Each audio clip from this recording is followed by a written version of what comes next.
il s'agit d'une véritable insurrection électorale contre le monde de l'argent, contre les féodalités financières et contre ces élites qui se sont enrichies de façon obscène grâce à une mondialisation dévoyée.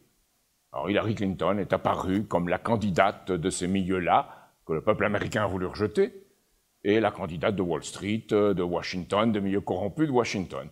Et aussi la candidate de ces mensonges, la candidate qui avait soutenu les frères musulmans, la candidate aventuriste, essayant par tous les moyens de parvenir au pouvoir. Eh bien, elle s'est détruite elle-même. C'est la première chose à comprendre, qu'elle s'est détruite elle-même parce qu'elle est apparue comme la candidate de ces milieux.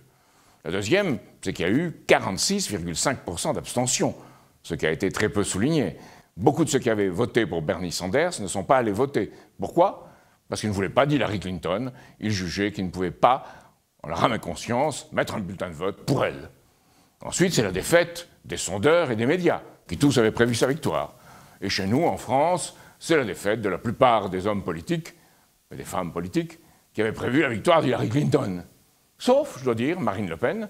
Et si aujourd'hui on est arrivé à un point où Marine Le Pen, indépendamment de ses opinions, sur ces questions-là, a plus d'intelligence politique que les autres hommes politiques français, où sommes-nous tombés?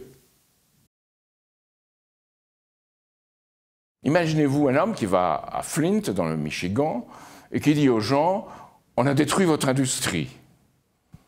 Vous avez bu de l'eau polluée, on vous a laissé boire de l'eau polluée, mauvaise pour votre santé, pendant quelques années.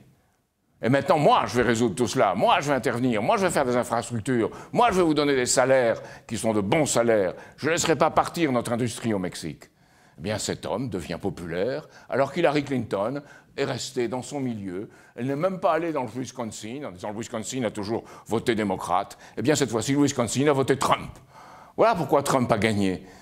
Il a dit, ni TPP, ni TAFTA, aucun de ces traités de libre-échange. Moi, je défendrai les États-Unis. Les gens l'ont cru, ou au moins, peut-être ils ne l'ont pas cru, mais ils ont dit, mieux vaut cela qu'Hillary Clinton, qui en donnera un signe qu'on est capable de dire, comme on dirait en français, de dire merde aux gens qui sont en place. Et ce vote exprime cela. Il exprime cette insurrection contre les gens qui sont en place. Également, on a vu Trump promettre des programmes d'infrastructure, une politique de réduction des impôts pour les moins favorisés et pour les classes moyennes. Bref, on a vu une politique qui a semblé plus claire, plus directe que celle d'Hillary Clinton, et toutes les erreurs, mais les erreurs vraiment proprement incroyables, commises dans la campagne par Trump, on est passé dessus, on a quand même voté pour lui, pour rejeter l'autre. L'avenir, si l'on suit le programme de Trump, il nous permet à court terme d'avoir une période de calme relatif en politique internationale, puisqu'il a dit qu'il ne mènerait pas une politique, disons, va-t-en-guerre vis-à-vis de la Russie. Donc, il y a cet instant de calme. Maintenant, en ce qui concerne tous les problèmes économiques, dans le programme de Trump, il y a à boire et à manger et son contraire. C'est une sorte de synthèse de n'importe quoi. On fait des infrastructures, on réduit les impôts, en même temps, on mène une politique avec un grand mur vis-à-vis du Mexique, on veut mettre 45% dans certains cas de droits contre la Chine, on veut annuler le traité avec l'Iran, bref, c'est un collage. Mais ce collage a été attirant parce qu'il paraissait correspondre à une politique d'intérêt commun pour les Américains. À tort, ou à raison, je pense à tort. Mais prenons un exemple frappant. Trump a dit, dans son discours de Charlotte, « Je ferai la séparation bancaire », ce que Hollande n'a pas été capable de faire, « je ferai la séparation bancaire, j'appliquerai le Glass-Steagall ». Il avait dit le contraire un an auparavant. Donc, peut-on faire confiance à un tel homme? Non. Donc, nos amis américains feront pression, et sur les démocrates et sur les républicains, qui tous deux avaient mis ce Glass-Steagall, cette séparation bancaire à leur programme, pour qu'ils tiennent leurs promesses. Et ils leur diront, faites-le, sans ça vous avez menti au peuple américain.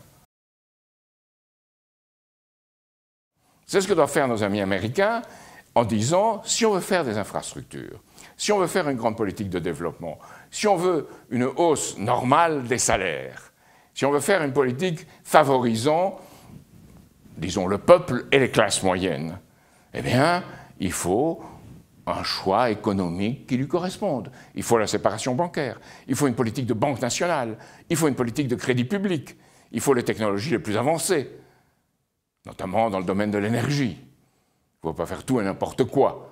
Avec Trump, on ferait à la fois le nucléaire le plus avancé, et les éoliennes, et le gaz de schiste, le pétrole de schiste. Enfin, c'est une espèce d'amalgame qui n'a pas de sens.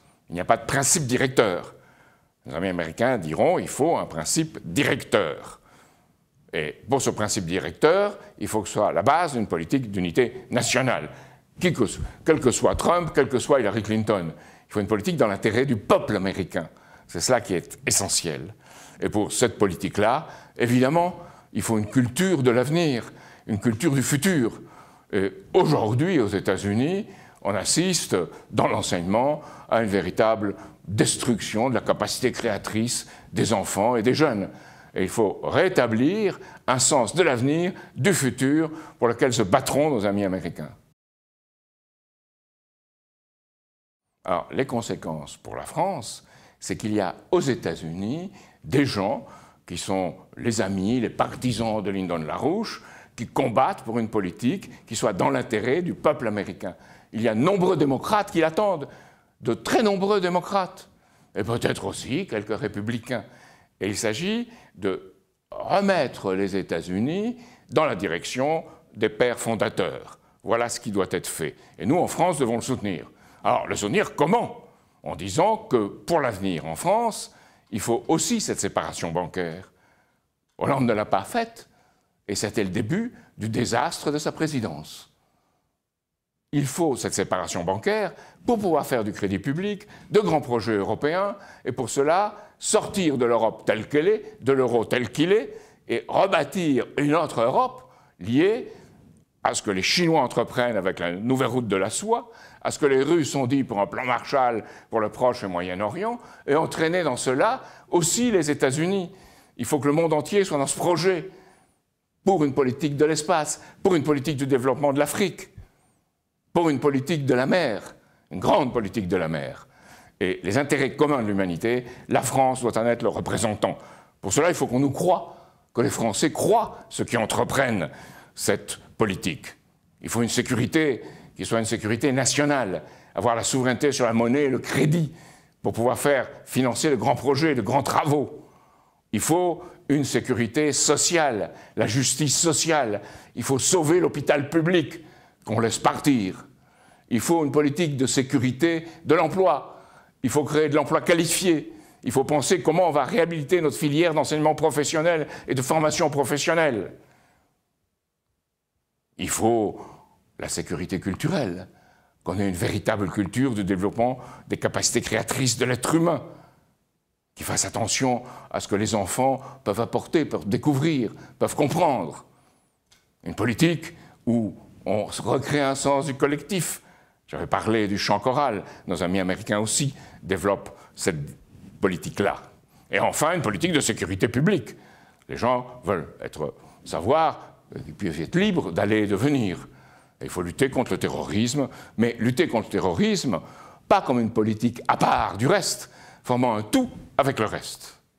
Alors, dans ces conditions, l'objectif, ce que doit représenter la France, ce que De Gaulle appelait la cause de l'humanité, c'est une politique de détente, d'entente et de coopération avec tous les autres pays du monde, un système qui soit peu à peu, ou qui devienne peu à peu gagnant-gagnant, avec les moyens de le financer, et pas une géopolitique qui oppose les uns aux autres.